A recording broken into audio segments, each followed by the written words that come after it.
عید آ رہی ہے، جو عید کی رات ہے اس کی بھی بعض روایتوں کے اندر فضیلت آئی ہے کہ یہ چونکہ انعام کی رات ہے تو اس میں بھی عبادت کرنا یہ بڑی فضیلت کی بات ہے، تو اس کو بھی بالکل ضائع نہیں کرنا چاہیے، بلکہ اس کے اندر جتنی توفیق ہو نفلی نمازوں کی وہ نفلی نمازیں بھی پڑھی جائیں۔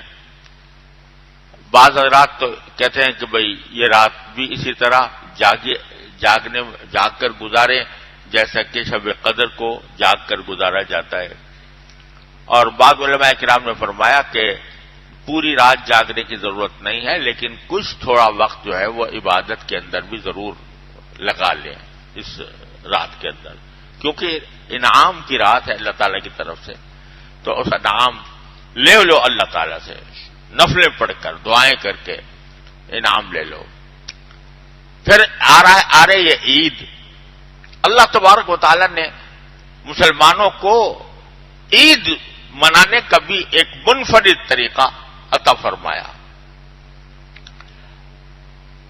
ساری دنیا اور سارے مذہب و ملت کے لوگ سال میں کبھی ایک مرتبہ کوئی تہوار مناتے ہیں، کوئی ایک مرتبہ کوئی دو مرتبہ، اب بعض مذاہب میں تو بہت ہی تہوار ہوتے ہیں، ہندوؤں کے ہاں بے شمار تہوار ہیں، یہودیوں کے ہاں بہت سے تہوار ہیں، عیسائیوں کے ہاں بہت سے تہوار ہیں، تو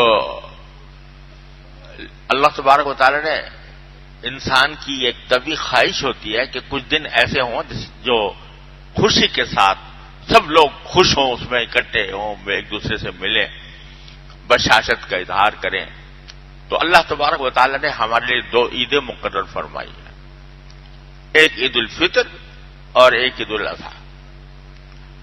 حدیث میں آتا ہے کہ جب نبی کریم صلی اللہ علیہ وسلم مدینہ منورہ تشریف لے گئے تو لوگوں نے آپ کو بتایا کہ یہاں پر ہم 2 دن خوشی منایا کرتے تھے، تہوار مناتے تھے، ایک نوروز کا دن تھا، ایک مہرجان کا دن تھا۔ تو رسول کریم صلی اللہ علیہ وسلم نے فرمایا کہ اب نوروز مہرجان تو ختم ہو گیا، یہ جاہلیت کی علامت تھی، اب اس کی جگہ ہم تمہیں 2 عیدیں دے رہے ہیں، ایک عید الفطر اور ایک عید الاضحیٰ۔ اب ذرا اس بات کو پر غور فرمائیے کہ دنیا میں عام طور پر جو عیدیں منائی جاتی ہیں یا تہوار منائے جاتے ہیں وہ کسی تاریخی واقعے کی یادگار میں منائے جاتے ہیں، فلاں کی ولادت ہوئی تھی اس میں تہوار منا لیا، فلاں واقعہ پیش آیا تھا اس واقعے کے اوپر تہوار منا لیا۔ مثلا کرسمس منائی جاتی ہے عیسائیوں کے ہاں، وہ حضرت مسیح علیہ السلام، حضرت عیسیٰ علیہ السلام کی پیدائش کی یاد میں منائی جاتی ہے 25 دسمبر کو، حالانکہ تاریخی طور پر حضرت عیسیٰ علیہ السلام کی 25 دسمبر کے دن ولادت تاریخی طور پر ثابت نہیں ہے، لیکن وہ لوگ سمجھتے ہیں کہ 25 دسمبر کو ولادت ہوئی تھی، اس کی خوشی میں مناتے ہیں۔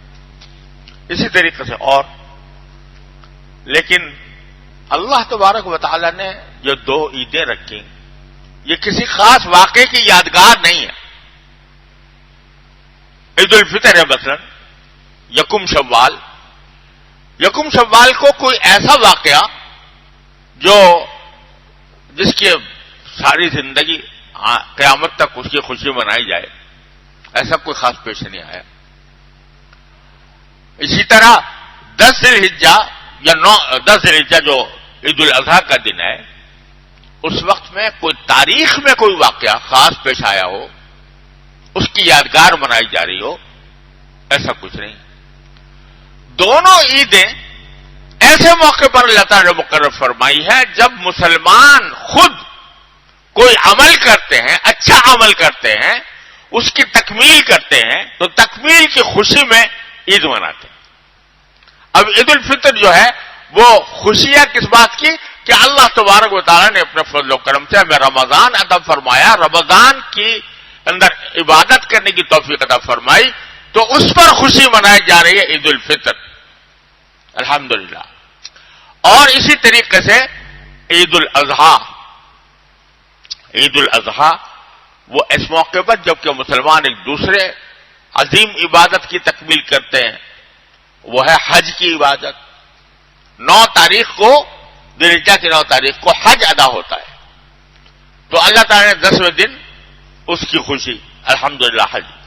بتلانا کیا ہے کہ تم ماضی میں گم رہنے کے بجائے اور ماضی کی شخصیات کے کارناموں پر فخر کرنے کے بجائے اپنے آپ کو دیکھو، تم نے کیا کام کیا اور جسے تم نے کام کیا اس کی خوشی مناؤ، اس کی بے شک عید مناؤ.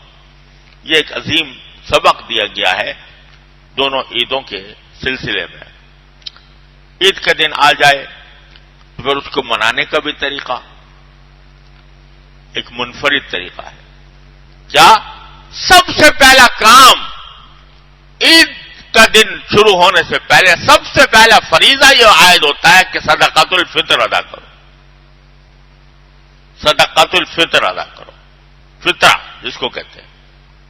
فطرہ کتنا ہوتا ہے؟ 2.25 سیر گندم یا اس کی قیمت. 2.25 سیر گندم یا اس کی قیمت. 2 سیر سمجھ لو گندم کی قیمت. مقصد کیا ہے کہ عید کی خوشیاں منانے سے پہلے اپنے معاشرے کے اندر ان لوگوں کی طرف توجہ کرو کہ جو آج کے دن بھی اپنے کھانے پینے کا انتظام صحیح طریقے سے نہیں کر سکتے. تو پہلے ان کی خبر لو. فرمایا کہ روزے معلق رہتے ہیں اس وقت تک روزوں کا ثواب نہیں ملتا جب تک کہ صدقۃ الفطر ادا نہ کر دیا جائے. اور یہ صدقۃ الفطر جو ہے اس میں افضل یہ ہے، بہتر طریقہ یہ ہے کہ جو غریب لوگ ہیں اپنے محلے میں، اپنے رشتہ داروں میں، اپنے پڑوس میں جو غریب لوگ ہیں وہ ان کی دیکھ بھال کر کے ان کو دیا جائے. اگرچہ جائز یہ بھی ہے، بہت سی تنظیمیں صدقۃ الفطر اکٹھا کرتی ہیں، ہمارے یہاں دارالعلوم کے اندر بھی ہوتا ہے، لیکن یہ کر لینا کہ بھئی ایک بوجھ ہے چلو جلدی سے اتارو اور کہیں بھی لے جا کے ڈال دو اس کو، یہ کرنے کے بجائے افضل طریقہ یہ ہے کہ اپنے ماحول میں دیکھو، اپنے رشتہ داروں میں دیکھو، اپنے محلے کے لوگوں میں دیکھو کہ ان میں جو غریب لوگ ہیں جن کے گھروں میں ہو سکتا ہے کہ آج بھی آگ نہ جلے، جن کے گھر میں چولہے آج بھی ٹھنڈے ہوں، ان کی فکر کر کے ان کو صدقۃ الفطر پہلے ادا کرو، پھر نماز کے لیے جاؤ. تو آغاز ہے سب سے پہلے غریبوں کی فکر کا. اللہ تبارک و تعالی نے ایسی عبادت مقرر فرمائی. اور اگر آدمی صحیح طریقے سے صدقۃ الفطر نکالے تو کم از کم عید کے دن کے لیے غریب سے غریب آدمی جو ہے اپنے عید منا سکتا ہے اور اپنے فقر و فاقے سے نجات پا سکتا ہے. پھر پہلا کام کیا کہ اللہ تعالیٰ کے حضور 2 گانا ادا کرو، 2 رکعتیں ادا کرو، اس میں اللہ کی تکبیر کہو، اور بلکہ عیدگاہ کو جاتے ہوئے عید الفطر میں آہستہ آواز سے تکبیر تشریق پڑھتے رہنا بھی مسنون ہے. کیا؟ اللہ اکبر لا الہ الا اللہ واللہ اکبر وللہ الحمد. یہ تکبیر تشریق راستے میں جاتے ہوئے عید الفطر میں آہستہ آواز سے اور عید الاضحیٰ میں بلند آواز سے تکبیر کہتے ہوئے جانا عید کی نماز کے لیے اللہ کی بڑائی ہوئی لِتُكَبِّرُوا اللَّهَ عَلَى مَا هَدَاكُمْ. اور پھر کیا کہ وہاں جا کر 2 گانا نماز کا ادا کریں. اس میں بھی تکبیر زیادہ ہے، 6 تکبیریں زیادہ ہوتی ہیں اس کے اندر، 6 تکبیروں زیادہ تکبیروں کے ساتھ نماز پڑھو. اور اس اجتماع کے اوپر اللہ کی خاص رحمتیں نازل ہوتی ہیں.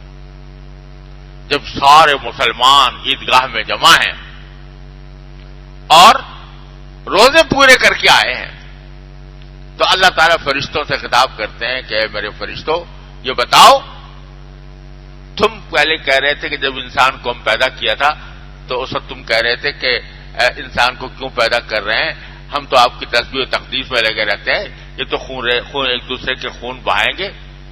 اس وقت میں ملائکہ نے یہ کہا تھا۔ اب اللہ تبارک و تعالی ملائکہ سے کہتے ہیں کہ اے میرے ملائکہ یہ بتاؤ کہ جس مزدور نے اپنا کام پورا کر لیا ہو اس کی اجرت کیا ہونی چاہیے؟ تو فرشتے کہتے ہیں کہ یا ارحم الراحمین، جس مزدور نے اپنا کام پورا کر لیا ہو تو اس کی اجرت یہ ہے کہ اس کو پوری اجرت بغیر کسی کمی کی دے دی جائے۔ تو اللہ تعالیٰ فرمائیں گے کہ اے میرے فرشتوں، میرے بندے، انہوں نے روزہ رکھنے کا میں نے ان کو حکم دیا تھا، یہ مہینہ بھر انہوں نے روزے رکھ کے آج یہ جمع ہوئے ہیں، اس میدان کے اندر جمع ہوئے ہیں اور مجھے پکار رہے ہیں، مجھ سے دعائیں کر رہے ہیں۔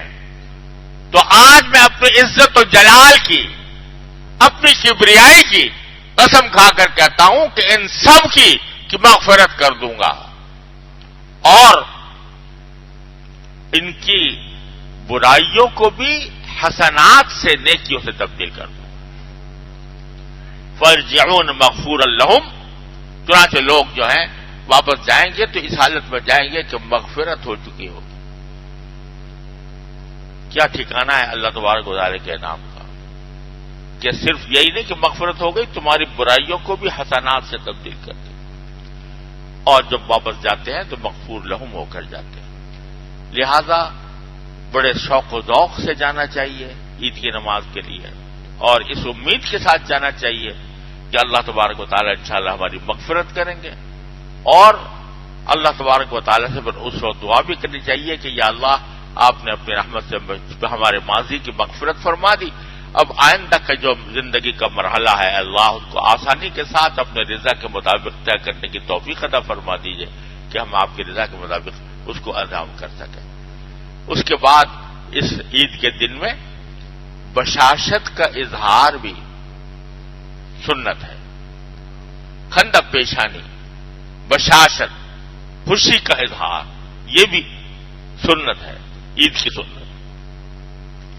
اور عید کے دن عید الفطر میں عیدگاہ کو جانے سے پہلے کوئی میٹھی چیز کھا لینا بھی سنت ہے، کھجور ہو یا اور کوئی میٹھی چیز ہو وہ کھا لینا بھی سنت ہے نبی کریم صلی اللہ علیہ وسلم کی۔ اور اس کے بعد پھر جانا چاہیے عید کی نماز کے لیے، پھر آپس میں ایک دوسرے سے ملیں، ملاقاتیں کریں، بشاشت کا اظہار کریں، اور ایسے کاموں سے پرہیز کریں جو خدا کو ناراض کرنے والے ہیں، ایسے کاموں سے پرہیز کریں۔ خوشی منانے کے لیے بھی اللہ تعالی نے ہمیں بہت اچھا موقع عطا فرمایا، لیکن خوشی منانے کا معنی یہ نہیں ہے کہ ہم حدود کو پار کر جائیں اور ایسی خوشیاں منائیں کہ جس کے اندر جو اللہ کو ناراض کرنے والی ہوں۔ اللہ تعالیٰ اپنے رحمت سے، اپنے فضل و کرم سے ہم سب کو اس کی توفیق